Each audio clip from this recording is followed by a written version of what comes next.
It may not have been how we anticipated, but there has been a victory for the heartbeat bill in the state of Arkansas. Congratulations, Arkansas, for passing the nation's first heartbeat bill, now the most protective pro-life law in the land. But it wasn't until I got a call this week from Jim Bob Duggar that I found out how the bill began. You may recognize the name from the Duggar reality show with their 19 children. Here's what Jim Bob Duggar had to say. Well, a couple years ago, my son Josh was driving down the road, and he heard on the Christian radio station, I think it was on AFR, that Ohio had put forth a heartbeat bill and was trying to pass that. And he came back by the house and told me about it.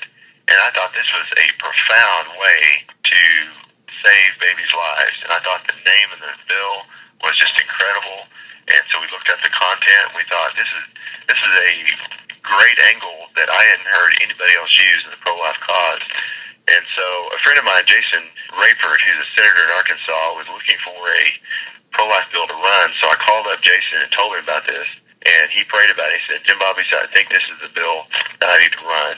In any other instance, we recognize that when there is a beating heart, there is a living being, a living individual. Even the Gonzalez case said, there's this phrase in the Gonzalez case that says that a living being begins with a detectable fetal heartbeat.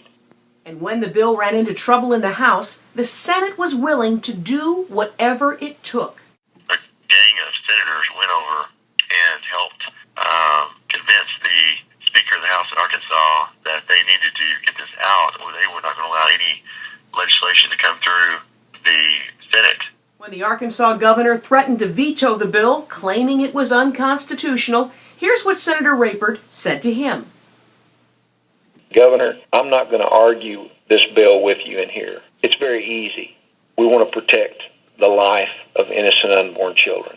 And I said, I have fought hard to give you a unique opportunity to sign a bill that will save untold thousands of lives in our state. And I said, that's an opportunity that not many men get in their life.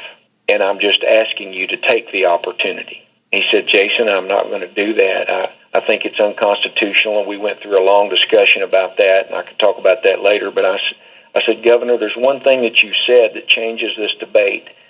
And you said publicly a few weeks ago that you would sign a bill that would do away with the death penalty for convicted murderers in our state that had taken the lives of innocent people. And I said, Governor, I was hoping that someplace in the same spot in your heart that would get you to spare the life of a convicted murderer would also be the same place in your heart that you could find yourself able to spare the lives of little innocent unborn children. And he still said no. And so I don't know how the man could say no to that, but he did. And we went back, we battled Janet, we overrode the veto, and the Heartbeat Protection Act is now law in Arkansas. And so I just want everybody to know, in Ohio especially, that all of your efforts for the past couple of years of working on this bill and promoting it, that did make a difference in our nation, and it actually caused this Arkansas Heartbeat Bill to be birthed and to be passed and to become law. My word is that don't be weary and don't faint in this fight, because I too tried this in 2011 and was unsuccessful. In fact, the very lady that chaired the House committee that killed 10 pro-life bills came out and ran against me in the Senate during my last election, and I defeated her. And so if you've got people that need to be replaced in the Ohio legislature to get this passed, go out there and work to get them defeated. But those people that can be convinced to look inward and understand that they have a responsibility to act, those people, you need to appeal to them. Appeal to them on the values. I didn't run this as a partisan issue here. I said life is not a partisan issue. Life is a humankind issue.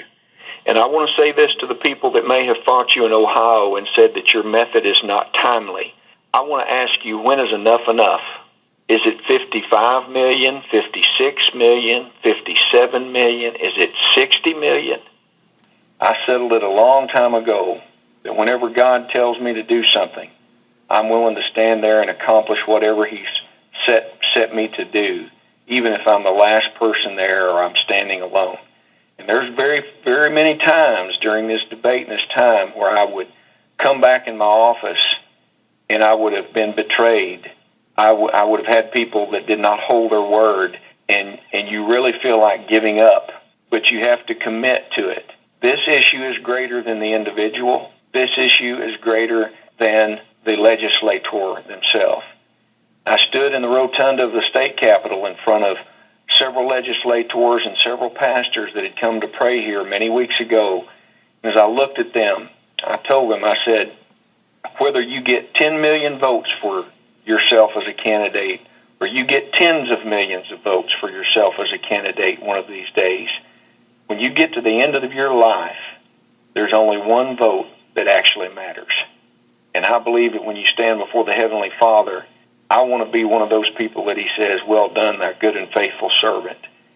And I want to thank you for working up there and actually being the first to get that down on paper.